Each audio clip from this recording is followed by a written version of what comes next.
Hello everyone, welcome back to my channel. This is Soul Talk with Cash. This is where we take control of our thoughts and tailor them to make lasting positive impacts on our lives. Now, many marriages are falling apart. They're on the verge of breaking up, and it's not because they do not love each other, but because they make various blunders in their relationship.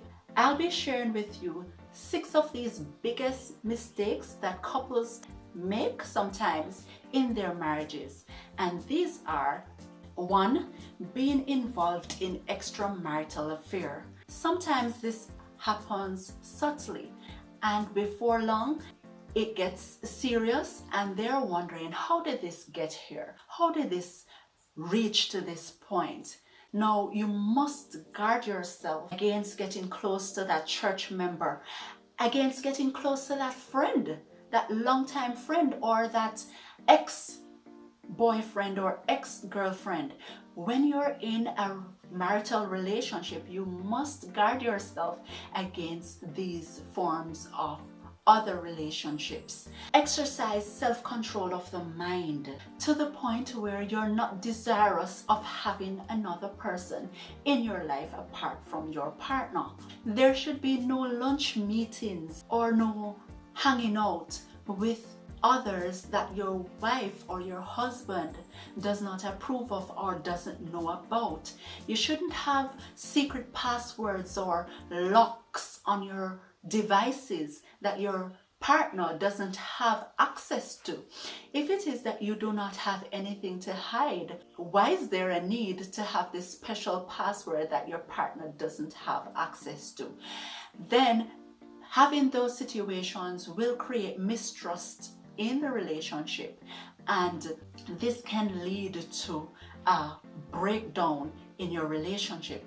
God intended that couples should be faithful to each other and that relationships must be exclusive.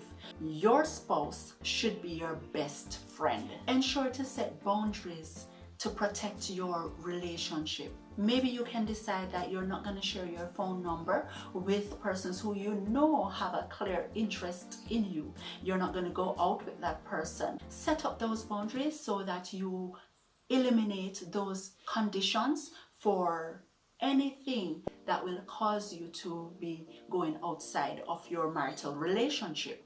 If you have problems in your relationship, don't seek solace from someone else or a close friend and to pour out what your problems are, because that's a recipe for disaster. Number 2 has to do with improper dealing with money conflicts. Couples must ensure that they plan how they will manage money.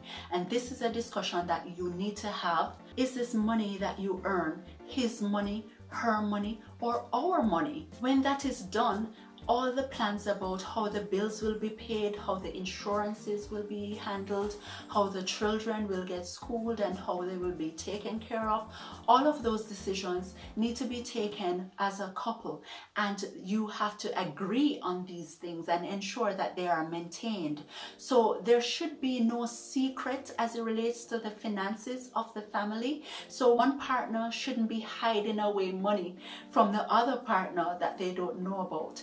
Money conflicts can lead to serious trust issues, and when there are trust issues in this relationship, then that is going to cause a breakdown in the relationship. Partners need to be careful that they're not spending this excessive amount on things that they have not discussed with their partner, because this can cause serious conflicts as well. The third point is failure to communicate effectively with your partner. Poor communication is the number 1 reason for conflicts in relationships. Stonewalling, that's a silent treatment, blaming, being defensive, are all poor communication issues that need to be dealt with in relationships. Whenever you are communicating, you need to ensure that your body language, your words, the actions, they are congruent with each other.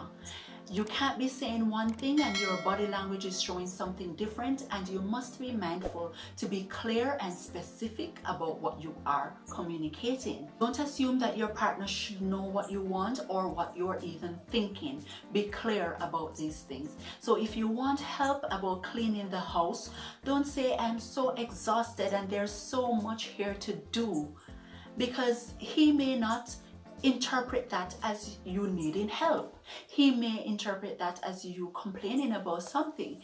Instead, if you need help, just ask your partner, saying, "Hun, could you assist with folding the clothes while I deal with the dishes? Or I'll prepare dinner while you assist me with cleaning the bathroom." Anything that it is, just communicate that clearly and ask for help from your partner. If you want to go out to dinner, you want to go out on a date with your partner, don't say something like, "I'm so bored. We have lost the spark in this relationship. We never go anywhere." Instead, you should try something like, "We haven't been out in a while. Can we have a date? I'd like to spend some quality time with you." And you be the one to set that time and to ask if that time is a good time for your partner. And then you can make all the plans to make it happen. So even though you are learning about these strategies, don't say to your partner, "You should do this" or "You should do that. This is what you need to do." Otherwise, you may come across as demanding, and you may come across as trying to change the person or being a dictator. You don't want to come across like that. So avoid those phrases. According to Dr. John Gray, an internationally recognized expert in communication and relationships, he says if a woman does these things, the husband is likely to feel unloved. And some of these things are, if a woman is trying to improve her husband by offering unsolicited advice, he may feel as if he's not trusted and he may feel unloved. Or whenever a woman does not acknowledge what he has done, but instead starts to complain or to talk about those things that he has not done, then he may feel taken for granted or unappreciated, and he may feel unloved in that situation. Or a husband may contribute to his wife feeling unloved if he doesn't listen to her, or if he easily gets distracted and he doesn't ask those interested questions, or he doesn't show concern about what she's sharing. She may feel unloved and she may feel as if he is not considerate of her. What he needs to do is to listen to what she is really sharing and to ask those interesting questions so he can better understand how she's feeling. Or if he minimizes her needs by saying that it's not important, or "Why are you complaining about that?" or "Why are you making a big deal about that situation?" she may feel unloved and as if she is unimportant to him. Especially even if he makes the children or his work more important than her, that he makes time for those things and do not make sufficient time for her, she may feel as if other things are taking priority in his life and she doesn't feel loved and wanted. Number 4 is unforgiveness. If you are not willing to forgive, a marriage is not for you. You must be willing to forgive and let go. If you have conflicts, deal with the conflicts, forgive your partner and move on. There is no need to be bringing up these past conflicts in everything or frequently or any at all. Forgiveness is no excuse for wrong, but forgiveness is based on primarily restoration. Be willing to apologize. When you say you're sorry, mean it. That means when you're sorry for something, you're trying your best not to make that mistake again. So you're apologizing and you're changing that behavior. Some men do not like to say, I am sorry. But sometimes women really need to hear that, because they need to know that you're thinking about what you've done. They need to know that you're remorseful about what you have done, and you're going to make an effort to change that, to prevent it from happening and affecting the relationship in the future. So just learn to apologize and work on those so that you don't make that mistake again. Women also need to practice this. Say I'm sorry and move on. Don't punish your partner. Don't use silent treatment, because that does not solve a problem. Don't use things like withholding sexual intimacy from your partner. This is a need in relationships, and when you do that, it's not making the relationship stronger, but it's actually contributing to the breakdown of the relationship. And I'm not saying that you should pretend and to be involved when you don't feel like it, but it just means that you should deal with the problem as soon as possible and not allow it to linger, so it can affect other areas of your relationship. And number 5 is when couples are disrespectful to each other. Men are especially big on respect. Nothing can damage a man's ego more than disrespect. A man's ego is what defines him. It's how he values himself. This is very important to him. And so when that ego is damaged, it can do a lot to influence the amount of attention and care that he gives to the relationship, and it does really affect how he relates in the family. Some ways that a man can perceive that he is being disrespected has to do with whenever a woman uses belittling words, whenever she tries to put him down, whenever she questions his judgment. It shows that she is untrusting of him. She is not comfortable with his judgment. She feels as if he's incompetent. Whenever a woman is offering advice that he didn't ask for, it feels as if he's not able to make these determinations on his own, and he's not able to solve these problems on his own. So women need to be mindful about that and be careful not to be offering unsolicited advice or speaking down negatively about your partner. Women are also affected by disrespect, and she is going to feel hurt.